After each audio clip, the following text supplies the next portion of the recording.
Hello friends, स्वागत है आपका हमारे यूट्यूब चैनल में। आज हम देखने वाले हैं जो हमारी कंप्यूटर की जो हमारा कंप्यूटर का संपूर्ण ज्ञान की क्लास है। ये क्लास सेकंड है और इस क्लास में हम देखने वाले हैं मेमोरी क्या होती है और मेमोरी की जो भी इंपॉर्टेंट चीज़ें हैं हम सारा इस वीडियो में देखेंगे कि मेमोरी क्या होती है, AEBCDC क्या होता है और AICC क्या होता है। ये क्या होता है, एग्जाम में कई बार पूछे गए हैं। तो ये देखेंगे कि टाइप ऑफ मेमोरी क्या होती है, इनके बारे में अंदर डिटेल से जानेंगे और वीडियो में हम देखेंगे और सारी चीज़ें डिटेल से जानेंगे। तो आप इस वीडियो को शुरुआत से आखिरी तक देखते रहिए, जिससे आपको इससे रिलेटेड सारी इंपॉर्टेंट इन्फॉर्मेशन मिल सके। तो हम वीडियो को स्टार्ट करते हैं। तो ये जो है हमारी कंप्यूटर का संपूर्ण ज्ञान, ये क्लास 2 है। ठीक है, ये कौन सी क्लास है? 2 क्लास है और टोटल आपकी 10 क्लास आएंगी। ठीक है, और इस 10 क्लासों में हमारा जो सिलेबस है हम वो पूरा का पूरा ख़त्म कर देंगे। और ये जो हमारी क्लास सेकंड है ये हमारी मेमोरी की है। और अगर आपने अभी तक हमारे फर्स्ट क्लास को नहीं देखा है तो उसका जो लिंक है वो नीचे आपको डिस्क्रिप्शन में मिल जाएगा। और अगर आपको उसकी PDF चाहिए तो वो भी आप नीचे डिस्क्रिप्शन में जाके हमारे टेलीग्राम चैनल को ज्वाइन कर लीजिए। क्यों? क्योंकि जो टेलीग्राम चैनल है वहाँ पे हम MCQ भी कराते हैं, चाहे आपका कंप्यूटर का हो, हिंदी का, इंग्लिश का, GK का, सारी आपको वहाँ पे MCQ की क्लासेस मिल जाती हैं। तो आप हमारे जो टेलीग्राम चैनल है उसे ज़रूर ज्वाइन करिएगा। और टेलीग्राम चैनल में एक हमारा टॉप 100 का ग्रुप है, उसे आप ज़रूर ज्वाइन कर लीजिए। क्यों? क्योंकि उसमें सिर्फ 10 सीटें ही बच रही हैं। अगर आप उसे जल्दी ज्वाइन कर लेंगे तो आप वहाँ पे स्पेशल जो हमारे MCQ है वो वहाँ पे देख सकते हैं। तो आपने अभी तक हमारे चैनल को सब्सक्राइब नहीं किया है तो चैनल को अभी सब्सक्राइब कर लीजिए। क्यों? क्योंकि देखिए UPSSSC से रिलेटेड कोई भी इंपॉर्टेंट इन्फॉर्मेशन आएगी वो सबसे पहले आपको हमारे यूट्यूब चैनल पे मिलेगी। और जो हमारी ये कंप्यूटर की क्लासेस हैं वो भी आपको हमारे चैनल पे मिलने वाली हैं। तो आप इस वीडियो को शुरुआत से आखिरी तक देखिए, जिससे इससे रिलेटेड जितनी भी इंपॉर्टेंट इन्फॉर्मेशन है सारी आपको मिल सके। तो हम वीडियो को स्टार्ट करते हैं। तो देखिए ये हमारी क्या है, मेमोरी। ठीक है, तो फ्रेंड्स हम देख रहे थे, तो आज हमारी जो क्लास है वो है हमारी मेमोरी की क्लास है। और हम देखेंगे मेमोरी के बारे में जितने भी क्वेश्चन, मतलब जितने भी क्वेश्चन आपके एग्जाम में पूछे जा सकते हैं हम सारे के सारे डिस्कस करेंगे। कि जैसे कि आपकी टाइप ऑफ मेमोरी कौन सी होती है, रोम मेमोरी कौन सी है, रैम मेमोरी कौन सी है, हार्ड डिस्क का कहाँ यूज़ होता है आपका, फिर EPROM क्या होता है, EEPROM रोम क्या होता है, PROM क्या होता है, स्टैटिक रोम क्या है, डायनेमिक रोम क्या है, हम सारी चीज़ें इस वीडियो में डिस्कस करने वाले हैं। तो आप इस वीडियो को शुरुआत से आखिरी तक जरूर देखिए और साथ ही साथ अपना नोट्स जरूर से जरूर बनाइए। जो मैं आपको बता रहा हूँ ये सारी चीज़ें आप अपने नोट्स में नोट करते चलिए। ठीक है, तो हम वीडियो को स्टार्ट करते हैं। तो देखिए मेमोरी क्या है हमारी, मेमोरी क्या होती है। मेमोरी जो है हमारा कंप्यूटर का एक क्या है, इंपॉर्टेंट पार्ट है। ठीक है, मेमोरी क्या है, हमारा कंप्यूटर का एक इंपॉर्टेंट पार्ट है और ये कंप्यूटर में इंटरनल स्टोरेज के लिए यूज़ किया जाता है। मेमोरी क्या होता है, मेमोरी हमारा कंप्यूटर का इंपॉर्टेंट पार्ट होता है और इसे हम इंटरनल स्टोरेज के लिए यूज़ करते हैं। ठीक है, और जो देखिए जो हमारा देखिए CPU होता है, जो जैसे मैं देखिए इंपॉर्टेंट जो पॉइंट्स बता रहा हूँ ये आप अपनी कॉपी में नोट कर लीजिए।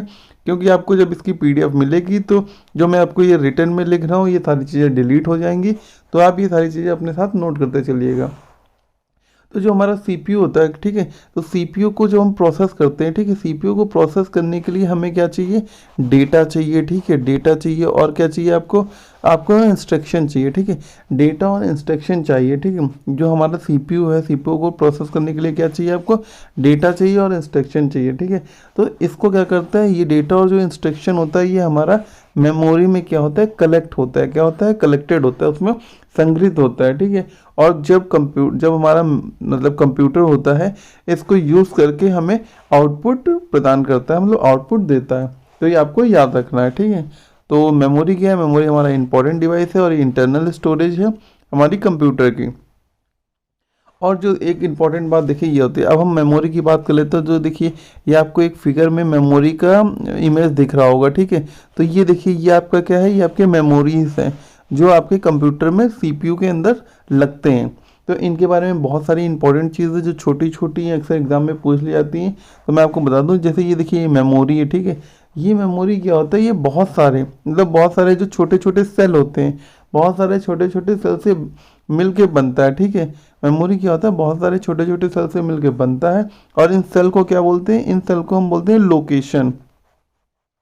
आपका एग्ज़ाम में पूछ सकता है कि जो हमारी मेमोरी होती है वो सेल से मिलके बनी होती है, उस सेल को क्या कहेंगे, तो उन सेल को हम क्या कहते हैं, लोकेशन कहते हैं। और लोकेशन का एक अलग लेवल होता है, ये लोकेशन है, ठीक है, इसका एक अलग क्या है, इसका एक अलग लेवल है और उसका एक एड्रेस है, ठीक है। क्या होता है, उसका एक अलग लेवल होता है और उसका एक अलग एड्रेस होता है। ये आपको तीन चीज़ें याद रखनी है। जैसे जो हमारी मेमोरी है, मेमोरी क्या है, मेमोरी छोटी छोटी सेल से मिलकर बनी है और हर सेल, और सेल को क्या कहते हैं, लोकेशन कहते हैं, ठीक है। और लोकेशन का एक अलग लेवल होता है, जो लोकेशन है इसका एक अलग लेवल होता है और लेवल को क्या कहते हैं, एड्रेस कहते हैं।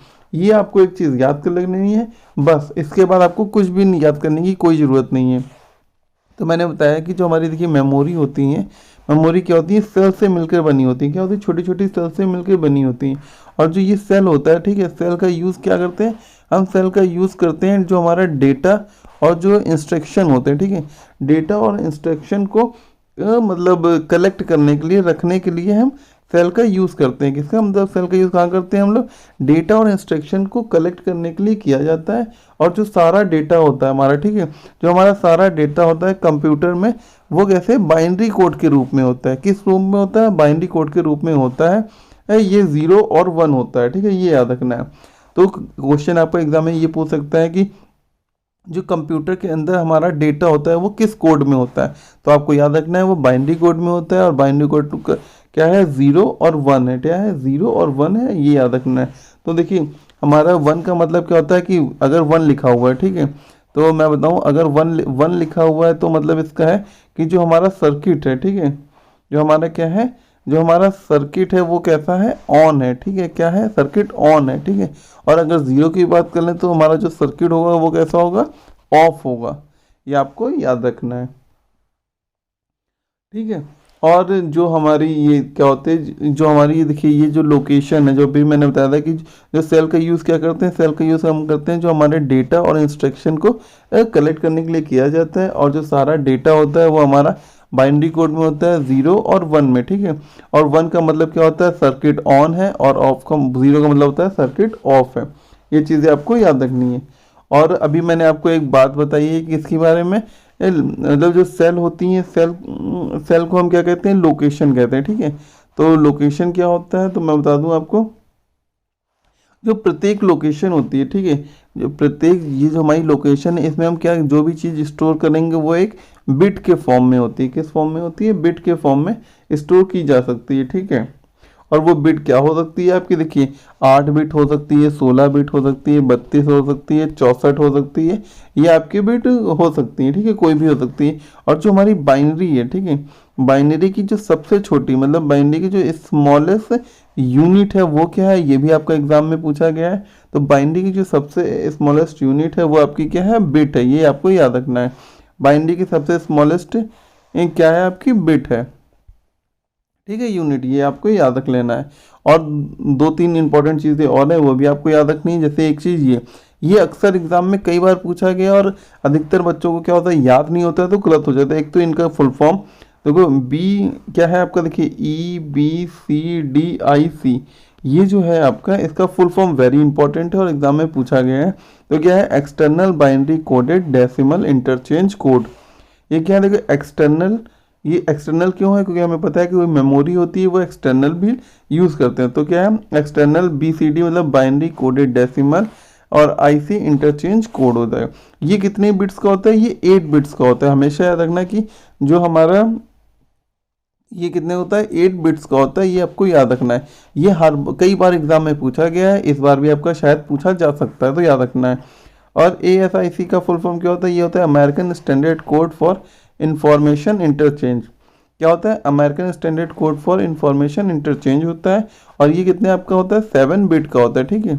तो 2 ही चीज़ आपको याद रखनी है एग्जाम के पॉइंट ऑफ व्यू से। क्यों, क्योंकि ये आपके एग्जाम में पूछी जा सकती हैं। एक आपकी जो EBCDIC है ये 8 बिट की होती है, और ASCII 7 बिट की होती है। ये आपको इंपॉर्टेंट चीज़ है जो मैंने आपको बता दी है, एग्जाम में पूछ सकते हैं। अब हम बात कर लेते हैं मेमोरी की, ठीक है। तो मैं आपको बता दूं जो हमारी मेमोरी होती है वो 2 टाइप की होती है, एक प्राइमरी मेमोरी और एक सेकेंडरी मेमोरी, ठीक है। और जो प्राइमरी मेमोरी होती है ये हमारी क्या होती है, ये हमारी जो CPU होता है उसकी मेन मेमोरी होती है। क्या होती है उसकी? मेन मेमोरी होती है, ठीक है। और जो सेकेंडरी मेमोरी होती है ये आपकी कैसी होती है? बैकिंग स्टोरेज मेमोरी होती है, ठीक है। ये आपको याद रखना है। ये कौन सी मेमोरी होती है? आपकी बैकिंग स्टोरेज मेमोरी होती है, ठीक है। अगर हम बात करें जो हमारी कंप्यूटर है, कंप्यूटर की जो मेन मेमोरी है वो कौन सी है आपकी? वो होती है आपकी नॉन वॉलेटाइल और वॉलेटाइल होती है, और एक कैश मेमोरी भी होती है, ठीक है। कैश होती है, तीन होती हैं, ठीक है।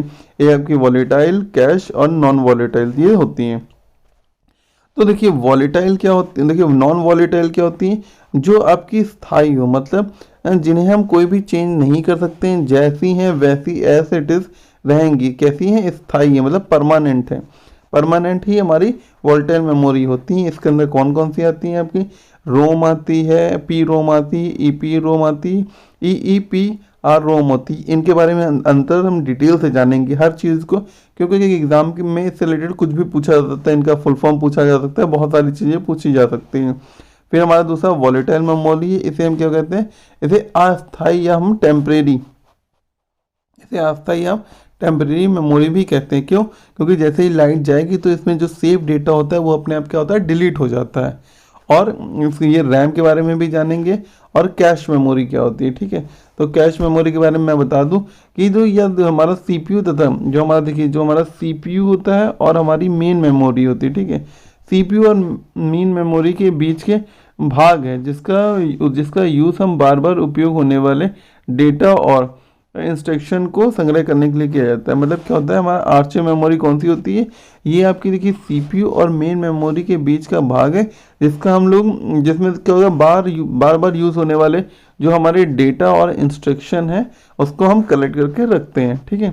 ये आपको याद रखना है कि इसमें मेन मेमोरी और इसके सीपीयू के बीच में रहता है।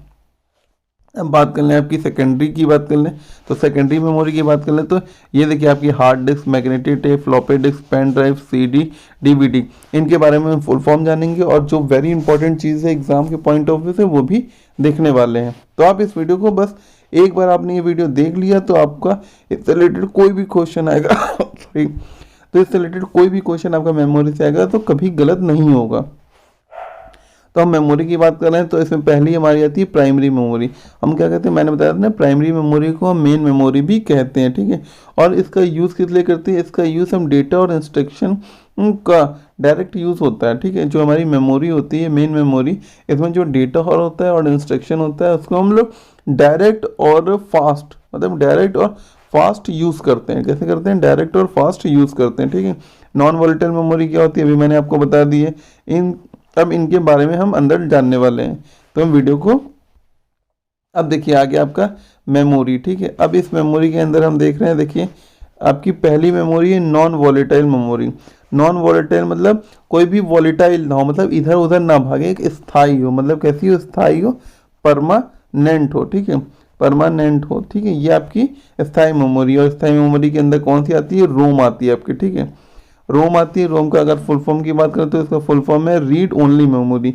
इसके नाम से ही देखिए पता चल रहा है कि सिर्फ रीड, मतलब सिर्फ और सिर्फ इस मेमोरी में क्या किया जाता है? पढ़ा जा सकता है। क्या किया जाता है? सिर्फ पढ़ा जा सकता है, ठीक है। और कुछ भी नहीं किया जाता, ना ही इसे चेंज कर सकते हैं, ना ही इसे नष्ट कर सकते हैं, कुछ नहीं कर सकते। इसमें हम सिर्फ और सिर्फ चीज़ों को पढ़ सकते हैं, ठीक है। तो ये जो आपको देखिए फिगर में दिख रहा है, ये आपका रोम जो है, ये रोम की फिगर दिख रहा है, ठीक है।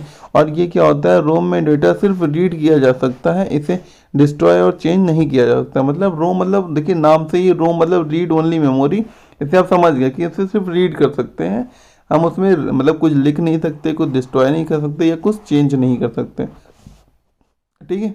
तो ये चीज़ इंपॉर्टेंट है।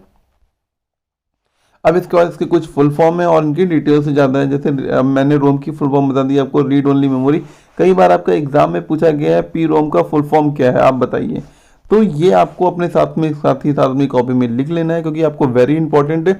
या फिर जो मैं चीज़ें आपको बता रहा हूँ आप इसका स्क्रीनशॉट भी ले सकते हैं। तो पी रोम की बात कर लें तो इसमें क्या होता है? प्रोग्रामेबल रीड ओनली मेमोरी, ये इसका फुल फॉर्म है। ई पी रोम क्या है? Erasable programmable read only memory.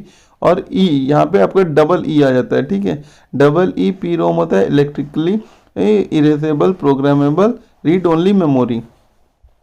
तो कई बार क्या एग्जाम में कई क्वेश्चन पूछे गए हैं, तो मैं आपको इन सबके डिटेल से थोड़ी जानकारी बता देता हूँ, जो आपको साथ ही साथ आपको नोट करना है, ठीक है। तो मैं आपको बताया कि जैसे रोम की बात कर रहे हैं तो इसमें जो डेटा होता है इसे हम सिर्फ रीड कर सकते हैं, इसमें डिस्ट्रॉय और चेंज नहीं कर सकते हैं, ठीक है। और जो हमारी ये जो रोम होती है, रोम कहाँ लगी होगी, जो हमारा कंप्यूटर का मदरबोर्ड होता है, ठीक है, हाँ मदरबोर्ड होता है, वहाँ पे आपकी ये रैम लगी होती है। देखिए ये जो हमारी है ये आपकी मदरबोर्ड है, इसके ऊपर रोम लगा हुआ है। और ठीक है, जो हमारी रोम होती है इसकी होती है सिलिकॉन। देखिए कई बार क्वेश्चन में पूछा गया है किसकी बनी होती है, सिलिकॉन चिप की बनी होती है, ये आपको याद रखना है, ठीक है। और जो देखिए इसमें इसके और जो रोम होती है, रोम को सिर्फ रीड कर सकते हैं, तो इसको कभी तो लिखा होगा। तो जो इसमें हमारे डेटा और जो इंस्ट्रक्शन होते हैं, जब हम इन रोम को बनाते हैं उसी समय इसमें जो इंस्ट्रक्शन होते हैं वो सारे बिल्ड कर देते हैं, मतलब इसी के साथ में निर्माण के टाइम ही इनको उसमें लिख देते हैं। उसे हम मतलब जब हम कंप्यूटर निर्माण के टाइम ही लिख देते हैं और उसे हम इरेज नहीं कर पाते हैं। तो जैसे ही हम जब अपने सीपीयू के कंप्यूटर को खोलेंगे तो उसमें क्या होता है, जो हमारी पहले ओपन होती है, ठीक है, जब हम रोम में उपस्थित कोई भी हमारा मतलब परमानेंट जो प्रोग्राम होता है जिसे हम BIOS होता है, उसी के अकॉर्डिंग ही हमारा जो कंप्यूटर होता है ये खुल पाता है। किसके अकॉर्डिंग, BIOS के ही कारण खुल पाता है। और ये BIOS है, इसका आपका फुल फॉर्म एग्जाम में पूछा गया है। इसका फुल फॉर्म होता है आपका बेसिक इनपुट आउटपुट सिस्टम। क्या होता है, बेसिक इनपुट आउटपुट सिस्टम होता है, ठीक है, ये आपको याद रखना है। अब मैं आपको इन तीन के बारे में थोड़ा डिटेल में बता दूं, PROM, EPROM और EEPROM के बारे में। तो अगर इसकी बात कर लें तो इसमें क्या होता है, इसमें जब मतलब क्या होता है, जब हम अपना PROM बनाते हैं तो उसमें जब हम प्रोग्राम होता है, ठीक है, इसमें जो प्रोग्राम होता है वो आपका एक बार में ही जो इसमें इंस्ट्रक्शन को जो हमारा बर्न करने के बाद उसमें परिवर्तन नहीं किया जा सकता है। मतलब इसमें क्या होता है, अगर हम एक बार इंस्ट्रक्शन कर दें, और इंस्ट्रक्शन कैसे डालेंगे, इंस्ट्रक्शन हम बर्न करके डालेंगे, ठीक है, इंस्ट्रक्शन हम इसमें डालते हैं तो कैसे करते हैं, बर्न करके डालते हैं। तो कई बार पूछा जाता है PROM में हम इंस्ट्रक्शन को कैसे डालते हैं, कैसे प्रोग्राम को कैसे डालेंगे, तो बर्न करके डालते हैं। और उसके बाद इसमें क्या होता है, कोई भी क्या होता है, चेंज नहीं हो पाता है। जबकि आपका erasable program read only memory में आपका अल्ट्रा वॉलेट रेट्स के थ्रू इसमें जो भी हमारा डेटा या फिर जो भी इंफॉर्मेशन होती है उसे हम चेंज कर सकते हैं। जबकि electrically erasable programmable read only memory में जो भी इसमें आपका डेटा होता है उसे इलेक्ट्रिक पल्स के थ्रू चेंज किया जा सकता है, ठीक है, इलेक्ट्रिक पल्स के थ्रू चेंज किया जा सकता है, ठीक है, किसके थ्रू, इलेक्ट्रिक पल्स के थ्रू चेंज किया जाता है। तो मैंने आपको बताया जो हमारा पहला PROM है इसमें हम कोई इरेज नहीं कर सकते, और जो इसमें डेटा लिखते हैं वो बर्न करके हम दे देते हैं, उसके बाद इसमें कोई चेंज नहीं हो सकता है और ये एकदम सिंपल हो जाता है। जबकि हमारा erasable programmable read only memory में जो हमारा इसमें डेटा होता है उसे हम चेंज कर सकते हैं, कैसे, अल्ट्रा वॉलेट रेस के थ्रू उसको हम डिलीट करके फिर से क्या करते हैं, फिर से उसमें चेंज करके नया डेटा लिख सकते हैं। जबकि electrically erasable program read only memory में इसको जो हमारी क्या होती है, इलेक्ट्रिक पल्स होती है, ठीक है, इलेक्ट्रिक पल्स के थ्रू इसमें डेटा को हम फिर से लिख सकते हैं, बर्न कर सकते हैं और फिर से यूज़ कर सकते हैं, ठीक है। और इसकी अगर एग्जांपल की बात करें तो हमारा जो पेन ड्राइव होता है, ठीक है, पेन ड्राइव हमारा इलेक्ट्रिक ये आपका EEPROM का एग्जाम्पल है, ये आपको याद रखना है, ठीक है। इसी के साथ जो हमारी देखिए ये जो मेमोरी होती है इसमें हमारा ये ख़त्म हो जाती है, ठीक है। अब हमारा आता है रैम की बात आती है। ये हमारी रैम क्या है, ये आपकी अस्थायी मेमोरी है, वॉलेटाइल मेमोरी है, मतलब ये वॉलेटाइल इधर उधर घूम सकती है। तो इसका अगर फुल फॉर्म बात कर लें तो ये रैंडम एक्सेस मेमोरी, देखिए नाम से ही पता चल रहा है रैंडम मतलब अचानक जल्दी से कुछ भी कर सकते हैं, और एक्सेस मतलब पहुंच, मतलब अचानक कहीं से इजीली पहुंचा जा सकता है। और मेमोरी मतलब कोई भी चीज़, अगर मैं आपको बताऊं, अगर कोई भी चीज़ है हम सडनली चीज़ों को कर ले रहे हैं तो वो सडनली क्या हो जाएंगी, गायब भी हो जाएंगी। तो इसी से पता चलता है कि जो हमारी रैम होती है, इलेक्ट्रिक सप्लाई बंद हो जाए तो रैम में स्टोर डेटा क्या हो जाता है, डिलीट हो जाता है। क्या हो जाएगा, आपका जो डेटा है उसमें डिलीट हो जाता है। ये एग्जाम में कई बार क्वेश्चन पूछा गया है, वह कौन सी मेमोरी है, मतलब वह कौन सी आपकी मेमोरी है, क्वेश्चन क्या पूछा गया, वह कौन सी मेमोरी है जिसमें इलेक्ट्रिक सप्लाई बंद हो जाने के बाद जो डेटा होता है वो डिलीट हो जाता है। तो आपको याद रखना है वो कौन सी है, वो रैम है। और ये क्वेश्चन देखिए मैं आपको जो फैक्ट बता रहा हूँ इसी से अकॉर्डिंग ही क्वेश्चन आते हैं। अगर आप इन चीज़ों को फैक्ट को अच्छे से समझ रहे हैं या फिर याद कर ले रहे हैं तो मैं आपको ये बता सकता हूँ कि आपका क्वेश्चन एकदम कभी गलत नहीं होगा। अगर आप ध्यान से वीडियो देख रहे हैं, इस वीडियो को आप 2 से 4 बार 5 बार जितनी बार देखिए और ध्यान से देखिए, तो आपके जो क्वेश्चन होंगे कभी गलत नहीं होंगे। ठीक है, अब मैं बात कर लूँ डायनेमिक और स्टैटिक मेमोरी की। तो देखिए जो इस बार एग्जाम हुआ था उसमें एक क्वेश्चन आया था स्टैटिक मेमोरी से। उसमें देखिए 4 ऑप्शन दे दिए गए थे, पूछा था इसमें कौन सा ऑप्शन जो स्टैटिक मेमोरी को रिफ्रेश नहीं करता है। तो उसमें क्या था, जैसे उसमें क्या था, जो स्टैटिक मेमोरी होती है वो बार बार रिफ्रेश करनी पड़ती है, तो ये गलत था ऑप्शन। अगर आपने मेरा प्रीवियस लेक्चर देखा होगा तो आप वो भी सही किया होगा अपने क्वेश्चन को। तो देखिए डायनेमिक जो मेमोरी होती है इसको यूज़ करने पे हमें क्या होगा, बार बार रिफ्रेश करना पड़ता है। क्या होता है, बार बार हमें क्या करना होगा, रिफ्रेश करना होगा। जबकि और ये जो डायनेमिक मेमोरी होगी ये आपकी स्टैटिक मेमोरी की कंपैरिजन में क्या होगा, आपका चीप होगी, मतलब सस्ती होती है। ठीक है, और देखिए डायनेमिक के बारे में हमको 2 चीज़ याद रखनी है, एक रिफ्रेश इसे बार बार रिफ्रेश करना पड़ता है, दूसरा आपका ये स्टैटिक मेमोरी से चीप होती है। अगर स्टैटिक की बात कर लें तो इसको क्या होता है, इसमें जो डेटा होता है डेटा को हमें क्या होता है बार बार रिफ्रेश करने की कोई ज़रूरत नहीं होती है। और ये क्या होती है, इसकी जो स्पीड होती है, मतलब स्टैटिक की जो स्पीड होती है वो हमारी डायनेमिक से क्या होगी, फास्ट होगी, मतलब तेज होगी। ये आपको याद रखना है। ठीक है, क्या मैंने 2 इंपॉर्टेंट आपको लाइन बताई, एक जो डायनेमिक होती है इसे बार बार रिफ्रेश करना होता है, और ये क्या होती है आपकी चीप होती है स्टैटिक से। ठीक है, जबकि स्टैटिक की बात कर लें इसे रिफ्रेश नहीं करना पड़ता है। ठीक है, रिफ्रेश नहीं करना पड़ता है, और ये फास्ट होती है आपकी किससे, डायनेमिक मेमोरी से। ये 2 वेरी इंपॉर्टेंट चीज़ें आपको याद रखनी है। अब देखिए मैं फिगर के थ्रू सारी चीज़ें दिखा रहा हूँ। अब बात करते हैं हम सेकेंडरी डिवाइस की। ये प्राइमरी डिवाइस खत्म हो गई है, इससे रिलेटेड कोई भी क्वेश्चन नहीं आएगा आपको, जितना मैंने बता दिया इससे रिलेटेड क्वेश्चन आएगा। और कुछ इंपॉर्टेंट चीज़ और भी हैं जो मैं आपको, जो हमारा MCQ का क्लासेस चलेंगी तो हम वहाँ पे आपको सारी चीज़ें बताएंगे। ठीक है, अब क्या हम बात कर लेते हैं सेकेंडरी डिवाइस। देखिए क्या होता है, जो हमारी देखिए हम बात करें जो हमारी प्राइमरी डिवाइस होती है उसमें जो स्टोरेज होता है वो लिमिटेड होता है। तो हम ऐसा नहीं है कि हम उसे बहुत ज़्यादा यूज़ कर लें, उसमें बहुत ज़्यादा डेटा सेव कर लें। तो उनको बहुत ज़्यादा डेटा सेव नहीं होता है। जब हम कंप्यूटर में काम करते हैं तो जितना भी डेटा होता है वो मेन मेमोरी में ट्रांसफ़र हो जाता है, फिर उसे यूज़ करते हैं। तो मैक्सिमम डेटा को स्टोर करने के लिए हम क्या करते हैं, सेकेंडरी डिवाइस का यूज़ करते हैं। सेकेंडरी डिवाइस में आपका हार्ड डिस्क हो जाता है, फ्लॉपी डिस्क हो जाता है। हार्ड डिस्क हो गया आपका, फ्लॉपी डिस्क हो गया, मैग्नेटिक टेप हो गया, CD हो गया, DVD हो गया, फ्लॉपी डिस्क हो गया, आपका पेन ड्राइव हो गया। तो ये आपके सेकेंडरी डिवाइस में आ जाते हैं। ठीक है, तो हम हार्ड डिस्क की बात कर लेते हैं। ठीक है, तो ये हार्ड डिस्क क्या होता है, जो हमारा CPU होता है। ठीक है, CPU के अंदर जो हमारा CPU होता है उसके अंदर डेटा को स्टोर करने के लिए हार्ड डिस्क का प्रयोग किया जाता है। कई बार आपने देखा होगा कि इस टाइप की आप अगर CPU खोलेंगे, अगर आपके पास होगा तो उसमें आपको ऐसी हार्ड डिस्क मिल जाएगी। ठीक है, तो ये क्या करता है, ये आपके एक्स्ट्रा डेटा को इसमें स्टोर करता है, और जब कंप्यूटर इसको पढ़ना चाहता है तो वह इसे तेज़ी से मतलब इसको पढ़ सकता है। ठीक है, और इसमें कोई भी प्रॉब्लम नहीं हो। बता रहा था आपको, देखिए जो हार्ड डिस्क में एक वर्ड मैंने आपको वेरी इंपॉर्टेंट है, कई बार एग्जाम में पूछा गया है, फॉर्मेटिंग। ये फॉर्मेटिंग आप अपनी कॉपी में नोट कर लीजिए, ये फॉर्मेटिंग क्या होती है। ठीक है, तो क्या होता है, मतलब डिस्क को ट्रैकों और सेक्टर में विभाजित किया जाता है, उससे क्या कहते हैं, फॉर्मेटिंग कहते हैं।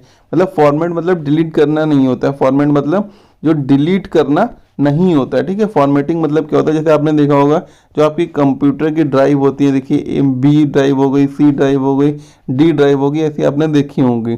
तो इसमें क्या होता है, इन ड्राइव को मतलब D ड्राइव को 2 भाग में डिवाइड करना, D से D और E में डिवाइड करना ही आपका क्या कहलाता है, फॉर्मेटिंग कहलाता है।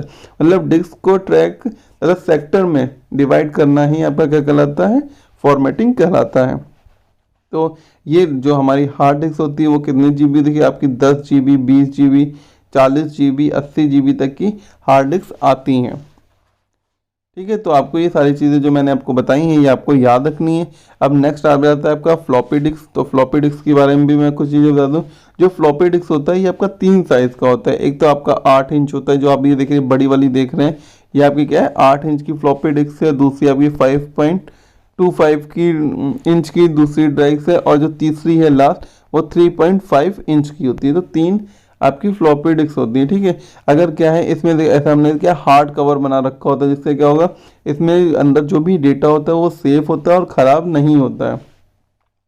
और जो फ्लॉपी डिस्क है इसे हम लिख भी सकते हैं और इसको रीड भी कर सकते हैं और फिर से उसमें लिखा भी जा सकता है। और ये हमारी क्या होती है, ये आपकी एक्सटर्नल डिवाइस होती है, यही इंपॉर्टेंट चीज़ है इसके बारे में। और अब बात कर लें मैग्नेटिक टेप की, तो मैग्नेटिक टेप के बारे में हर कोई जानता है कि जो हमारे मैग्नेटिक टेप होता है, जैसे हम पुराने ज़मानों में हम इसमें क्या होता था, गाने सुनने के लिए इस टाइप का टेप यूज़ किया जाता था। तो ये इस टाइप का है, तो ये थोड़ा सा ऐसा है, तो आपको याद रख लेना है, ये ज़्यादा इंपॉर्टेंट नहीं है। इसके बाद दो चीज़ें आपकी बहुत ही इंपॉर्टेंट है, वो आपको ज़रूर देखनी है। एक तो ये हो गया CD रोम।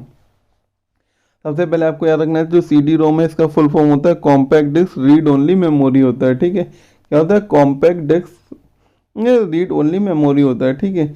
और इसमें एक चीज़ और भी है, तो देखिए जो हमारा CD होती है, ये जो हमारी जो CD है, ठीक है, इसमें जो डेटा प्राप्त करने के लिए हम क्या करते हैं, CD ड्राइव और CD में डेटा डालने के लिए हम लोग CD राइटर का यूज़ करते हैं। अगर ये CD है, इसमें अगर आपको डेटा डालना है तो क्या करेंगे हम, CD राइटर का यूज़ होता है, ठीक है। और इसे वार्म डिस्क भी बोलते हैं, VARM। ये याद रखना है आपको, ये कई बार पूछा गया एग्जाम में कि वार्म का फुल फॉर्म क्या है, या फिर वार्म डिस्क किस डिस्क को भी कहा जाता है। तो वार्म का मतलब होता है रीड VOS, सॉरी ए नहीं है, read only right only read many. मतलब जो ये हमारी CD होती है, इसमें हम एक बार ही मूवी को डालते हैं या कोई भी सॉन्ग डालते हैं और उसे कई बार देख सकते हैं। तो इसका फुल फॉर्म मैंने आपको बता दिया है, ये आपको याद रखना है, WORM। इसका मतलब क्या होता है, राइट वंस, मतलब एक बार लिखेंगे हम लोग, और रीड मैनी मतलब कई बार पढ़ सकते हैं, ठीक है। तो ये आपको याद रखना है, मतलब जो हमारा CD रोम को हम लोग WORM के नाम से भी जानते हैं, ठीक है। ये इंपॉर्टेंट है, ये आपको याद रखना है। अगर हम बात कर लें अब ये भी वेरी इंपॉर्टेंट है, कई बार एग्जाम में पूछा गया है कि कॉम्पैक्ट रीड रीरेटेबल होता है। इसमें क्या होता है, ये हमारी एक ऐसी डिस्क होती है, इसमें जो भी डेटा होता है, ठीक है, इसमें जो भी हम डेटा होता है उससे हम क्या कर सकते हैं, डिलीट कर सकते हैं, उससे हम क्या कर सकते हैं, डिलीट कर सकते हैं, ठीक है। हम क्या कर सकते हैं, डेटा को डिलीट कर सकते हैं, चेंज कर सकते हैं, और जो न्यू डेटा होता है हम उसमें ऐड कर सकते हैं, डाल सकते हैं। तो ये कौन सी डिस्क होती है, ये रीरेटेबल डिस्क होती है। आपको याद रखना है क्या होता है, देखिए ये आपको ऐसे भी लिख के दे सकता है, सॉरी ये आपको कैसे ऐसे भी लिख के दे सकता है, जैसे मैं बता रहा हूँ कैसे, ये आपका CD और RW करके भी एक लिख के दे सकता है। ये RW मतलब री राइट एबल, ठीक है, री राइट एबल होता है, ये आपको याद रखना है। इसमें क्या होता है, जो डेटा होता है उसे हम चेंज कर सकते हैं, डिलीट कर सकते हैं, और फिर से न्यू डेटा क्या कर सकते हैं, हम अपलोड कर सकते हैं। ये आपका CD राइट के लिए वेरी इंपॉर्टेंट है। और DVD का फुल फॉर्म क्या है, डिजिटल वर्सेटाइल डिस्क और डिजिटल वीडियो डिस्क। ये थोड़ा सा इंपॉर्टेंट है फुल फॉर्म, तो आपको ये याद रखना है। अब बात कर लेते हैं हम जो हमारी कुछ दो और हैं, एक पेन ड्राइव है, फ्लैश डिस्क है। पेन ड्राइव का क्या है, हम सभी लोग जानते हैं, ये पेन ड्राइव क्या होता है, इसको हम इसको हम क्या करते हैं, जो हमारी कंप्यूटर होता है, कंप्यूटर में जो हमारा CPU होता है, CPU में USB के पोर्ट में इसको लगा के हम यूज़ कर सकते हैं, इसमें पोर्ट में लगा के यूज़ करते हैं। और जो हमारी पेन ड्राइव होती है, ये आपकी कई क्या बोलते हैं इसे, कई मतलब साइज़ की आती है, जैसे 8 GB हो गया, 4 GB हो गया, 2 GB हो गया, इस टाइप से अलग अलग साइज़ में आपकी ये रैम पेन ड्राइव आती है, ठीक है।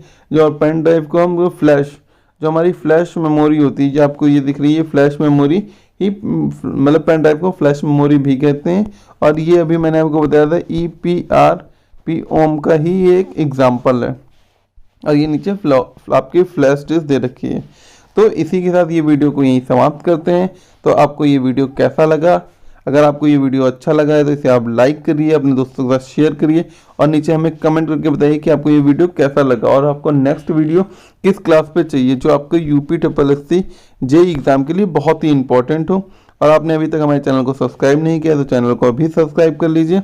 और जो हमारा देखिए जो भी हमारे MCQ हैं वो टेलीग्राम चैनल पे डेली चल रहे हैं, तो आप हमारे टेलीग्राम चैनल को ज्वाइन कर लीजिए, उसका जो लिंक है वो नीचे आपको डिस्क्रिप्शन में मिल जाएगा। तो आपका ये वीडियो देखने के लिए थैंक यू, धन्यवाद। तो कल जो हमारा वीडियो आएगा वो आपका क्लास 3 होगा, वो क्लास ज़रूर देखिए, आपके लिए बहुत ही ज़्यादा इम्पोर्टेंट है। और अगर आपका कोई वीडियो मिस हो गया है तो आप हमारी प्लेलिस्ट है, प्लेलिस्ट पे जाके भी हमारे आप वीडियोस देख सकते हैं।